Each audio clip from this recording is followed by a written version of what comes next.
Assalamualaikum warahmatullahi wabarakatuh. Madayaw ug maayong adlaw kaninyong tanan. Magandang araw sa inyong lahat.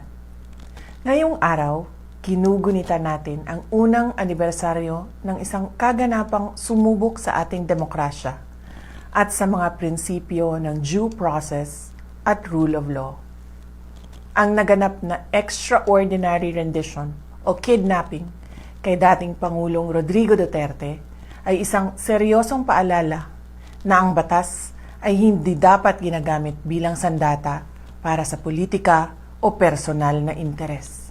Ang pagyurak sa karapatan ng isang individual sa pamamagitan ng mga irregular na proseso ay hindi lamang pag-atake sa katarungan, ito ay hamon sa ating pambansang soberanya.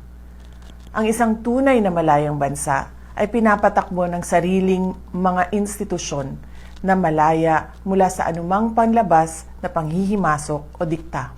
Ang anibersaryong ito ay isang panawagan para sa ating lahat na manatiling mapagmatyag. Kailangang manatiling malaya, tapat at matatag ang ating mga institusyon laban sa anumang pagsubok na baluktutin ang hustisya. Walang sino mang Pilipino ang dapat pagkakaitan ng proteksyon ng ating saligang batas. Sama-sama nating itaguyod ang isang Pilipinas kung saan ang batas ay kalasag ng katarungan at ang ating soberanya ay iginagalang ng lahat. Patuloy nating ipaglaban ang dangal ng ating bansa.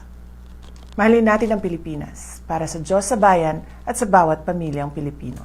Syukran.